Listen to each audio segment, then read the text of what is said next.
اعوذ باللہ من الشیطان الرجیم بسم اللہ الرحمن الرحیم۔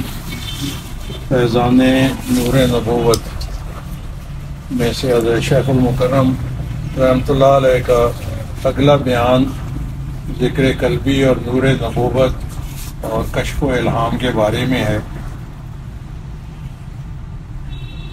تصوف اور سلوک کا تعلق انسانی قلب سے ہے۔ لسانی ذکر کا ثواب تو ہوتا ہے، لیکن لسانی ذکر سے سلوک حاصل نہیں ہو سکتا، کیونکہ سلوک قلبی چیز ہے۔ لسانی ذکر سے اس کا کوئی تعلق نہیں جب تک وہ سیکھے گا نہیں۔ شیخ کے بغیر اگر کرتا بھی رہے، بتا بھی دیا جائے، شیخ کی توجہ نہ ہو تو سلوک حاصل نہیں ہوتا۔ یہ توجہ سے ہوتا ہے۔ جس طرح مرغی کے انڈے، مرغی کی چھاتی جو ہے، اس کے سینے کی گرمی سے بچہ پیدا ہوتا ہے۔ سینکڑوں کی تعداد میں واقعات پڑے ہیں، لیکن ان میں سے کوئی 5-7 ہی آدمی آج تک نکلے ہیں، باقی چھوڑ چھاڑ کے چلے گئے۔ یہ سلوک کا معاملہ بھی اسی طرح ہے۔ کئی آدمی ہیں، کوشش کرتے ہیں، لیکن آخر چھوڑ چھاڑ کے چلے جاتے ہیں۔ نفی اسبات انسان زیادہ پڑھے، کیونکہ افضل الذکر لا الہ الا اللہ، اور درود کی کثرت کریں۔ حضرت مولانا انور شاہ صاحب کشمیری نے العرف شذی شرح سنن ترمذی میں ایک نیا مطلب اس کا لیا ہے۔ بیان کیا ہے کہ لا الہ الا اللہ کی کثرت سے، لا الہ الا اللہ، لا الہ الا اللہ، اس کی کثرت، اس کے فوائد انہوں نے لکھے ہیں کہ لا الہ الا اللہ کی کثرت گناہوں سے متنفر کر دیتی ہے، تنفر پیدا ہو جاتا ہے۔ اگر زیادہ بدکار ہو تو پھر اس کو چاہیے معوذتین بھی ساتھ میں لا لے، قل اعوذ برب الفلق اور قل اعوذ برب الناس، اور ساتھ لا حول ولا قوت الا باللہ العلی العظیم بھی۔ دوسرا فائدہ اس کا یہ ہے کہ جتنی کثرت سے لا الہ الا اللہ پڑھا، میدان حشر میں قرب ربی زیادہ حاصل ہوگا۔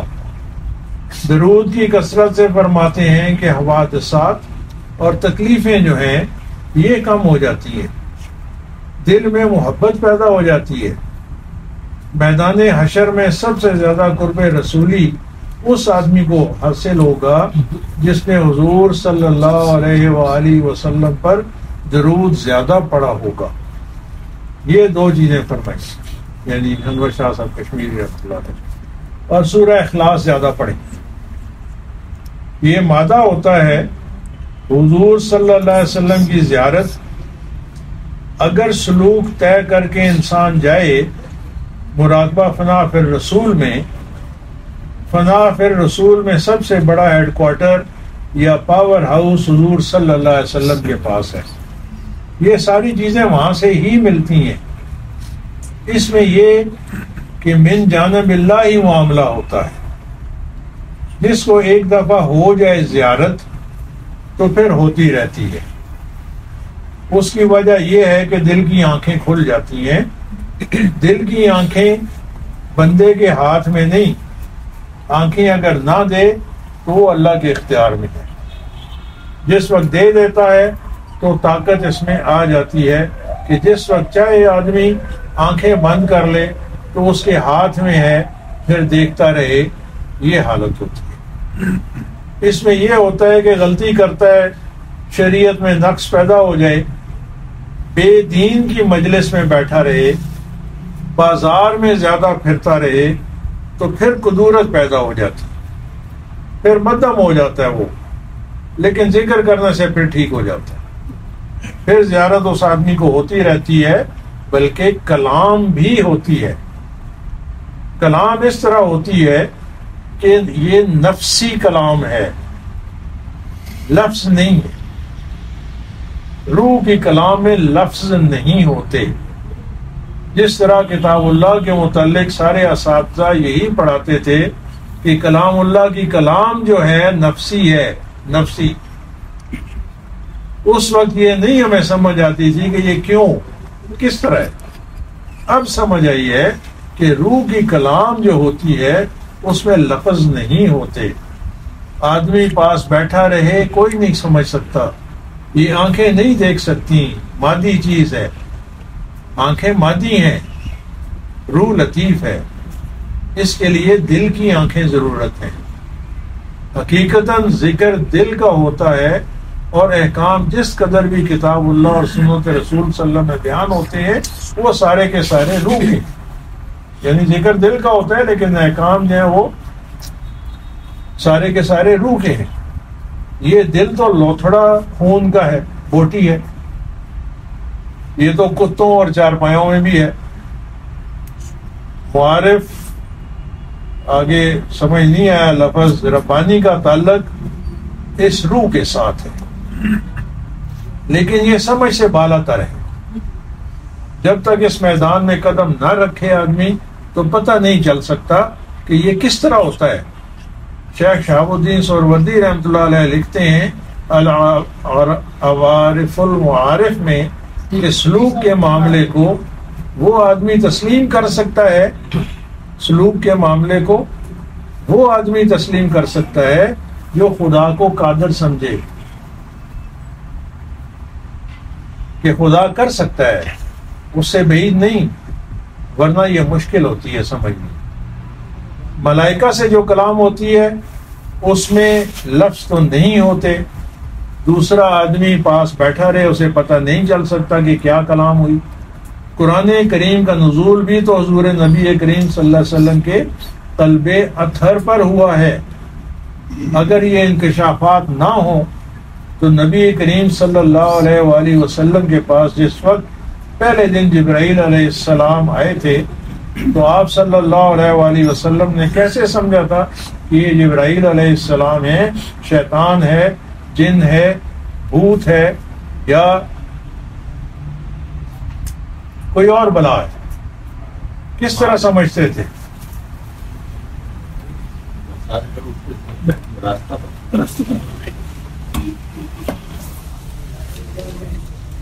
اشرف صاحب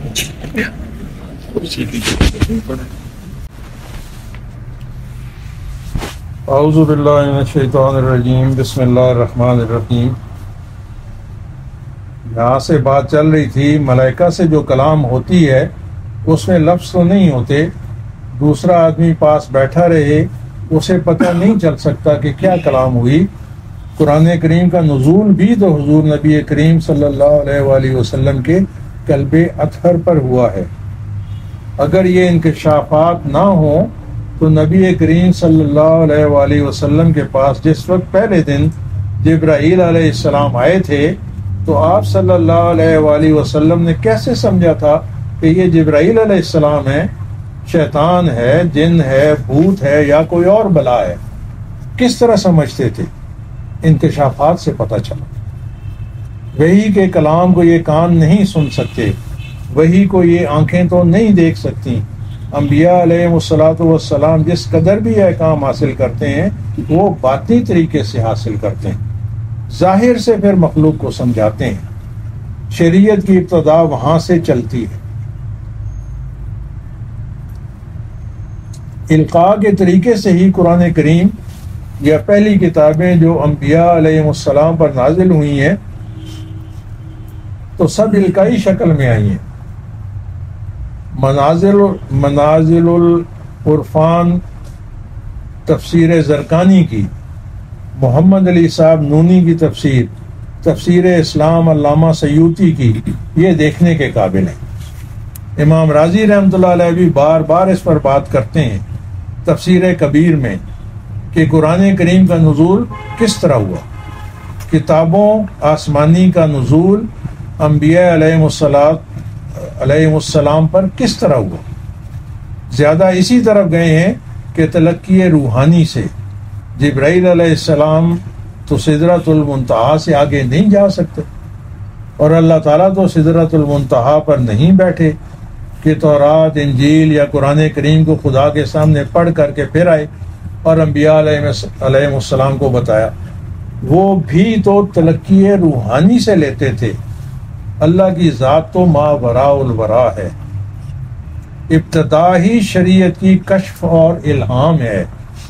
کشف نہ ہو تو فرشتے نظر نہ آئیں، پتہ نہ چلے، اس طرح تو انسان دھوکے میں پڑ جاتا ہے۔ خبریں کون ہے، جانے کون ہے کون نہیں۔ القاء نہ ہو دل نہ سنے، القاء نہ ہو الہام کیا ہے؟ یہی ہے القائی اور الہامی چیز ہے، دل پر آتی ہے۔ اور سما جس وقت جبرائیل علیہ السلام کی قرآن کریم کی تلاوت ختم ہو جاتی تھی تو اس کے بعد آپ صلی اللہ علیہ وآلہ وسلم قرآن کریم پڑھنا شروع کر دیتے تھے۔ لا تحرک بہ لسانک لتعجل بہ، زبان کو مت ہلائیں، وہی شروع ہو گیا ہے۔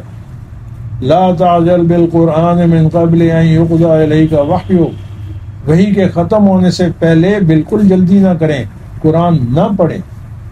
تو آپ صلی اللہ علیہ وسلم زبان نہیں ہلاتے تھے، دل پر ہی آیات اترتی تھیں۔ انہ لتنزیل رب العالمین نزل بہ الروح الامین علی قلبک لتکون من المنذرین بلسان عربی مبین۔ دل پر ہی قرآن کریم اترتا ہے، پھر آگے زبان پر جاری ہوتا ہے۔ مضمون ہے ابھی کافی حضرت، اور تقریباً آدھا ہو گیا حضرت، اور بھی ہے آگے بس۔